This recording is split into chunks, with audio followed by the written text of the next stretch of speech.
बड़े महापुरुषों ने सेवा सुख के लिए अपने सर्वस्व का समर्पण कर दिया। श्री आस्करण जी महाराज नाम के महाभागवत हुए हैं, जो अपने लोग नाम कीर्तन करते हैं श्रृंगार आरती के बाद।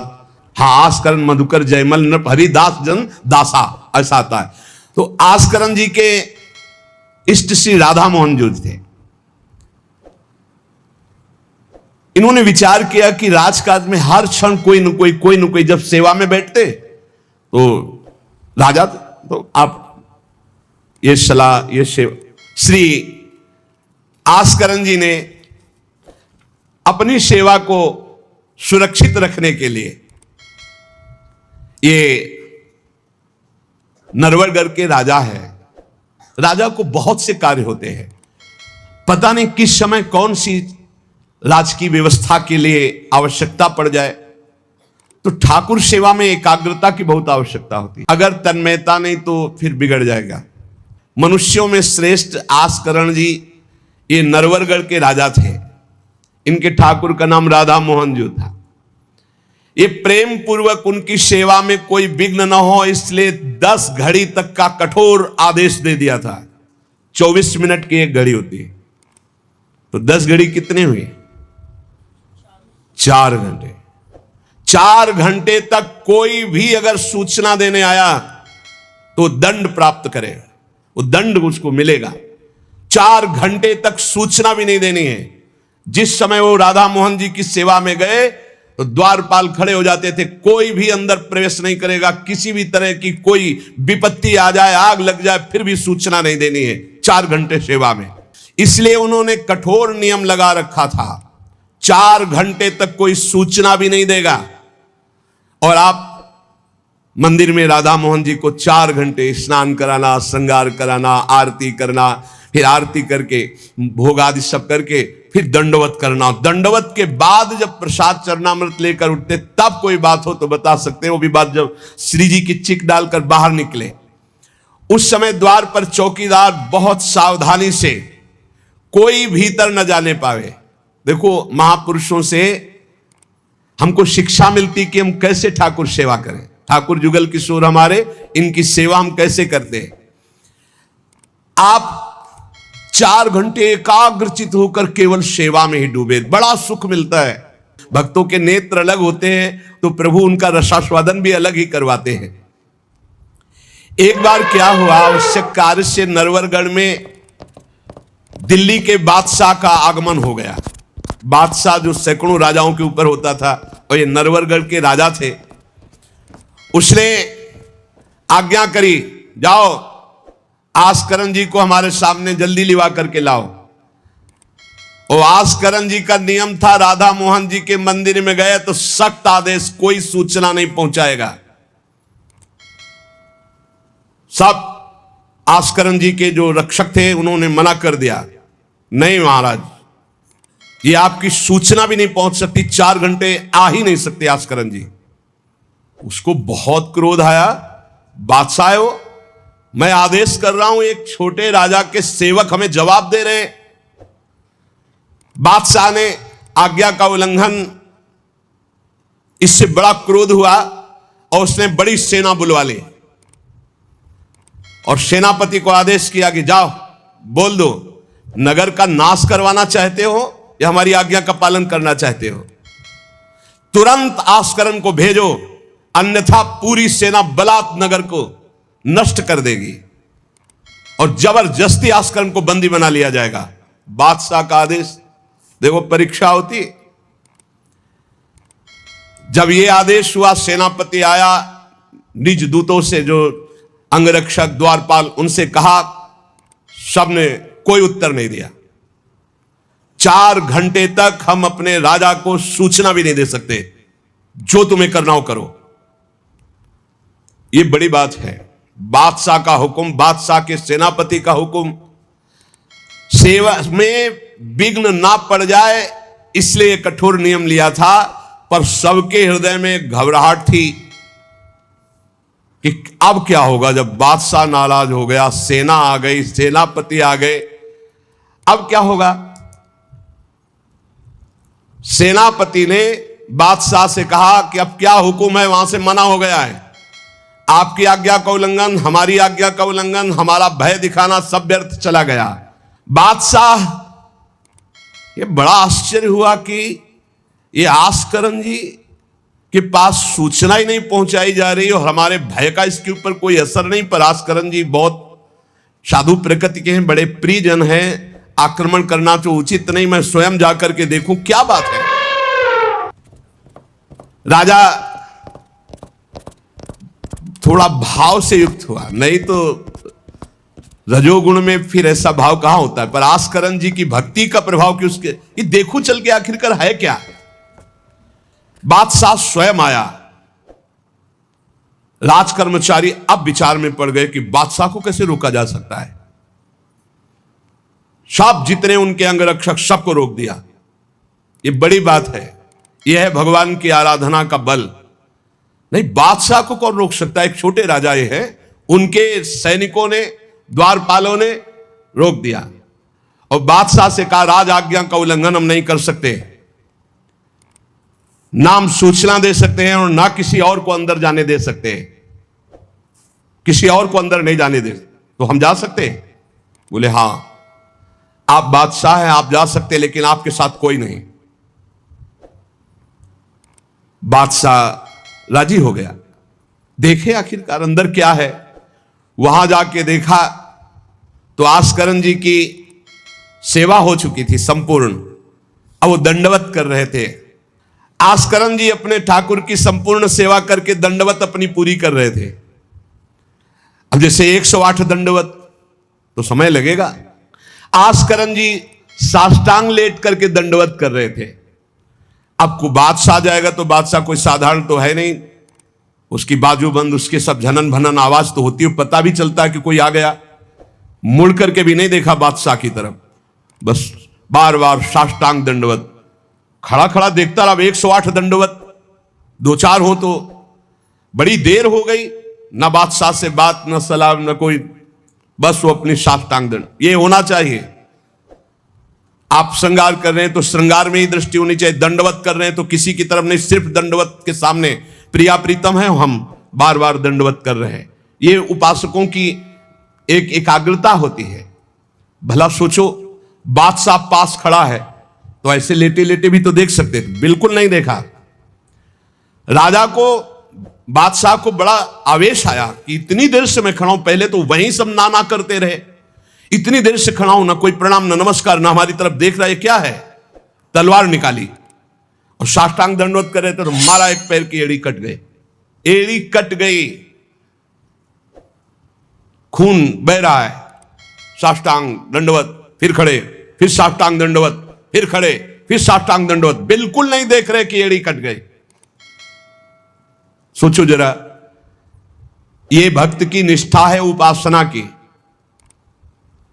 या तो अगर एक चींटी काटेगी तो थोड़ी देर लौट करके पहले देखेंगे क्या हो रहा है, फिर दंडवत। एड़ी कट गई, लेकिन किसने काटा, ना ये बात देखी।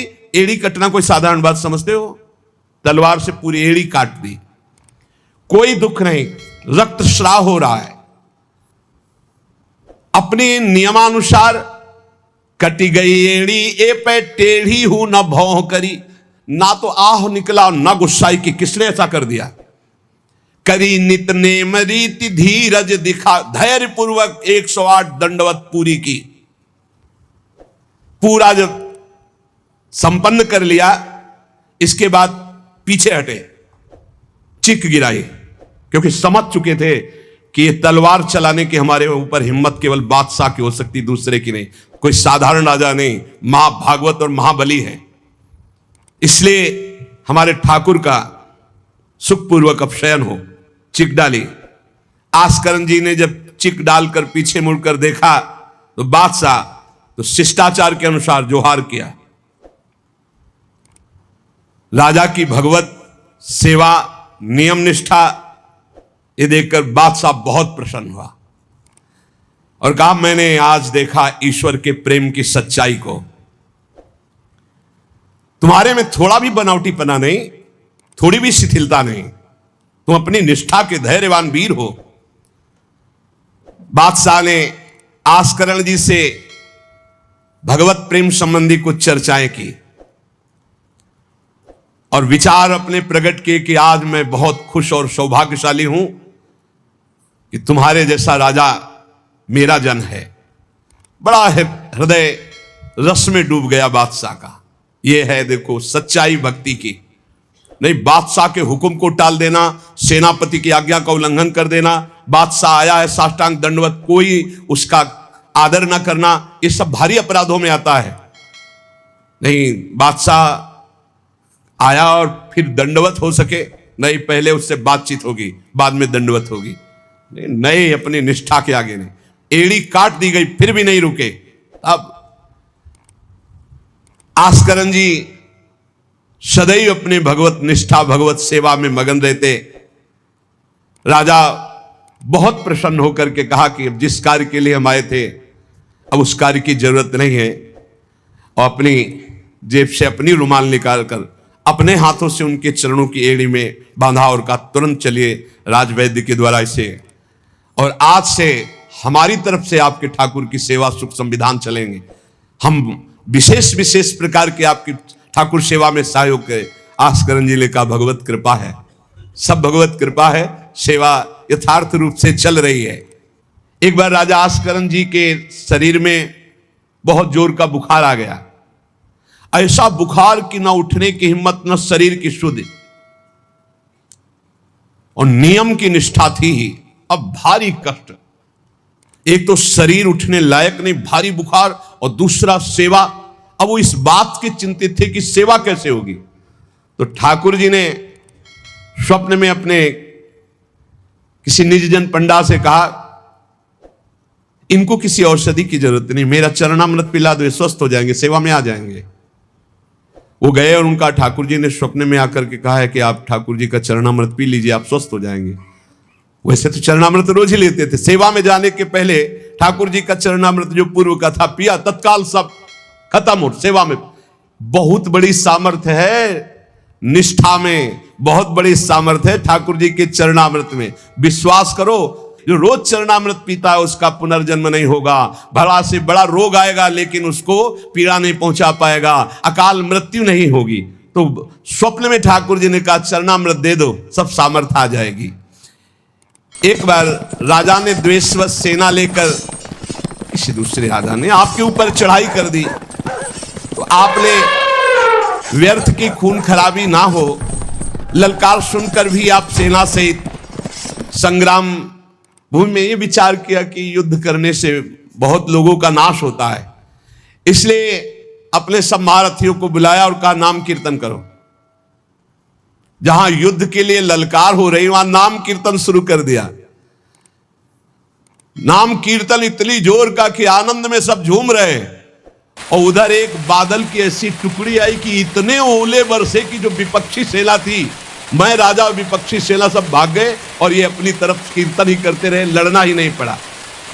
भाव ये है कि जो भगवान में चित्त जोड़ता है, भगवान नाम कीर्तन करता है, भगवत सेवा परायण रहता है, सारे विघ्नों का निवारण स्वयं भगवान करते हैं। एक बड़ा सुंदर प्रसंग श्री जयमल जी का आता है। जयमल जी भी नियमनिष्ठ महापुरुष, ये भगवान श्री श्यामा श्याम के अनन्य उपासक थे। हरिवंश महाप्रभु के निज जनों में इनका भी नाम आता है, जयमल जी का। इनके हृदय में जैसे आस्करण जी की निष्ठा थी, उस वैसी निष्ठा थी सेवा की। इन्होंने भी 10 घड़ी तक किसी भी तरह की कोई सूचना, किसी भी तरह का कोई कार्य हमसे नहीं बताया जाएगा, और इन्होंने तो स्पष्ट आदेश कर दिया। वहां तो आदेश था केवल आस्करण जी का, यहां आदेश था जो बताने आएगा उसकी गर्दन उतार लेंगे। यहां तो और कठोर था।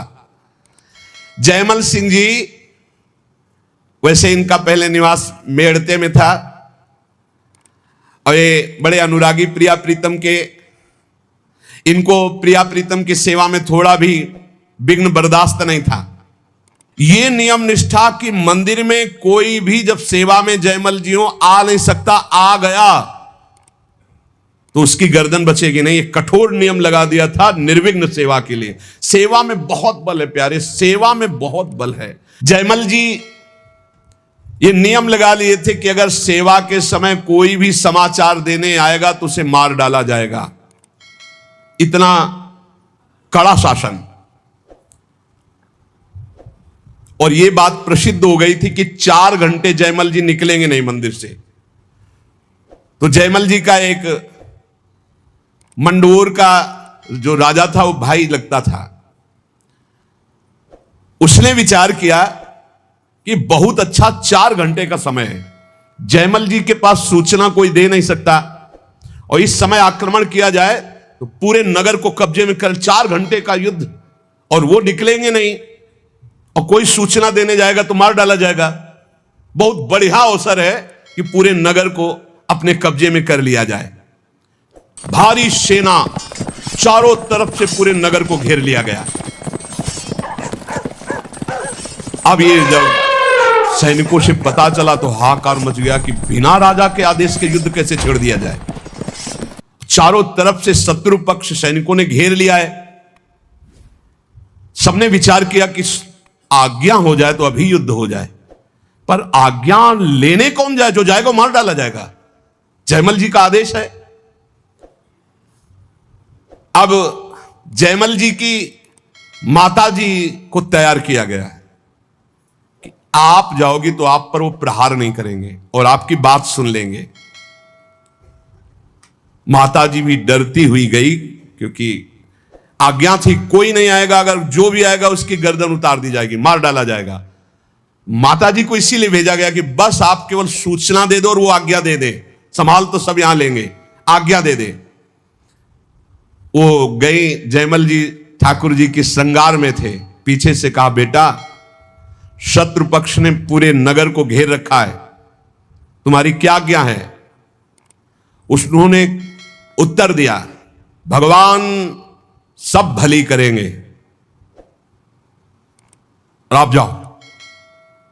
दूसरा शब्द नहीं, भगवान सब भली करेंगे। और इशारा किया, अगर दूसरा होता तो प्रण पूरा करते, लेकिन मां है इसलिए इशारा किया वापस चली जा। मुड़ के नहीं देखा, बस एक शब्द का भगवान सब भली करेंगे। यह नहीं कहा कि युद्ध प्रारंभ कर दो मैं सेवा करके आऊंगा, ऐसा कुछ नहीं। भगवान सब भली करेंगे और इशारा किया कि आप वापस चली जाओ। ज्यों के त्यों सेवा में लगे रहे। भगवान ने देखा कि ये तो बिल्कुल बेपरवाह है और सैनिक चारों तरफ से घेर लिए हैं राज्य को, तो स्वयं प्रभु घोड़े पर सवार हुए जयमल जी के। अब उनको कुछ कहने की जरूरत थोड़ी है। राजा का जो शाही घोड़ा था उस घोड़े को तैयार करके उस पर विराजमान होकर के अकेले शत्रु पक्ष को परास्त किया। अकेले सबको मूर्छित करके मारा, एक को भी नहीं। और आप घोड़े को घुड़सवार में बांधकर अंतर ध्यान हो गए। सैनिक देख रहे हैं जो सुरक्षा में है कि कोई आक्रमण नहीं हो रहा, सब शांति है। नजदीक गए तो सब मूर्छित पड़े। उनका जय हो, हमारे महाराज की जय हो गई, शत्रु पक्ष तो मारा गया। पूरी की पूरी सेना मूर्छित। जयमल जी सेवा समाप्त की, संपन्न की श्री जी की, और बड़े आवेश में सीधे गए जहां उनका घोड़ा विराजमान रहता था घुड़सार में। तो घोड़े को देखा तो पसीने से लथपथ और हाँफ रहा था। ऐसा कैसे हो सकता है? घोड़े की सवारी इतनी तीव्र गति से किसने की? इतना हाँफ रहा, पसीना पसीना हो रहा है। तो जो घोड़ा तैयार करते थे वो साथ में थे जयमल जी के। तो उन्होंने कहा कि प्रभु घोड़े को तो ले जाते हुए किसी ने नहीं देखा, पर घोड़े की हालत तो ऐसी जैसे बहुत दौड़ाया गया हो, बहुत मेहनत की गई हो। तो उनका ठीक है, चलो इस समय विचार करने का विषय नहीं, दूसरे घोड़े को लो। राजाओं के पास कई घोड़े और सैनिक सजाओ, वहां चलो। तो उनका प्रभु वहां जाओ, वहां तो सब मारे गए हैं। किसने मारा? वहां जाकर देखा तो सब सेना घायल और मूर्छित पड़ी थी, जान से कोई एक भी नहीं मरा था। और जो राजा वो भी घायल। जयमल जी नजदीक गए, देखा तो कि ये मेरा वो भाई ही है, मेरा शत्रु बनकर के आया है। तो वो रो के कह रहा था, भाई मुझे नहीं पता था कि तेरा सांवला सिपाही एक ही इतना बलवान है। मैं कभी युद्ध में नहीं आता, मैंने कभी तुम्हारे उस वीर को नहीं देखा। वो सांवला सिपाही कौन था जिसने अकेले मेरी सारी सेना को मूर्छित कर दिया और मुझे बाण से तो घायल किया और नेत्रों से ज्यादा घायल कर दिया। एक बार तुम दिखा दो अपने उस सांवले सिपाही को, मेरा हृदय तड़प रहा है उसके लिए। उसकी वो सुंदर चितवन, उसकी मुस्कान ने मेरा मन हरण कर लिया। शत्रु पक्ष के ये हैं ऐसे बैरी भी जिनको प्यार करे वो प्रभु का रूप है। ये बैरी राजा क्या कह रहे, बाणों से तो घायल ही कर दिया, नेत्रों से भी घायल कर दिया। एक बार उसको दिखा दो जो आपका सिपाही है, सांवला सिपाही। श्री जयमल जी ने प्रेम विभोर होकर कहा, तुमने देखा, मेरे तो नयन तरस गए, तुम्हें दिखाई दिए, आज तक मैंने नहीं देखा। और जयमल जी के अश्रु चलने लगे। वो समझ गया कि ये सिपाही कोई और नहीं, जयमल जी जिनकी आराधना करते हुए भगवान श्याम सुंदर है। वो अपने भक्त की रक्षा करने के लिए आए। अहो भाग्य, दुश्मनी का भाव ही सही पर मेरा भाई तो है ना, इस कारण भगवान ने मुझ पर कृपा की कि मुझे दर्शन का सौभाग्य मिला। और जयमल जी के चरणों में प्रणाम किया और कहा, आज के बाद कभी जिंदगी में आपसे वैर का भाव नहीं रखेंगे और आपके उसी सांवल सिपाही के ध्यान में निरंतर हम मगन रहेंगे। नित्य भगवान की सेवा करने की प्रतिज्ञा जयमल जी के शत्रु के मन में भी भक्ति प्रकाशित कर दी। यह है प्रचार। जब अंदर होता है प्रसार तो सबके हृदय में होता है प्रचार, और जब अंदर प्रसार नहीं तो बाहर प्रचार लाख करते रहो, कुछ नहीं होता। बुरा करने भक्त का आए थे तो भगवान ने उनका मंगल कर दिया। क्यों कर दिया? किसी भी तरह से भक्त का संबंध तो है, भक्त का भाई तो है ना, मंगल हो जाता है। किसी इसीलिए कहा जाता है वो कुल, वो परिवार धन्य है। भले ही किसी भाव से सही, भगवान से जुड़े हुए भक्त के संबंध में यदि आता है उसका परम मंगल हो जाता है। जयमल जी ने लौट करके गए और अपने घोड़े को दंडवत किया। ये भाई, ठाकुर जी की सेवा तो हम प्रगट में करते ही हैं, लेकिन तेरे सौभाग्य का वर्णन क्या करें। मेरे ठाकुर जी तेरे पर सवार हुए, घोड़े की 4 परिक्रमा की, आरती उतारी, दंडवत की और बार बार हाथ से स्पर्श करके पुलकित हो रहे हैं। ऐसे ही हैं हमारे ठाकुर जी। इसीलिए दास दासोहम में बड़ी सामर्थ्य मानी गई है। सबसे ज्यादा कृपा किस पर होती है? जो भगवान के दासों का दास होता है। घोड़े को साक्षात्कार हो गया भगवान का, बैरी भाई को साक्षात्कार हो गया, और जयमल जी कह रहे हैं कि मेरे नयन तरस रहे हैं। तो क्या वास्तविक जयमल जी के नेत्र तरस रहे? नहीं, जिनके संबंध से बरस रहे उनके नेत्र कैसे तरस सकते हैं? पर ये हैं ही इतने प्यारे कि तन मन के बिछुरे नहीं, पर चाह बढ़े दिन रैन, कबो संजोग न मानहि, देखे भरी भरी नयन।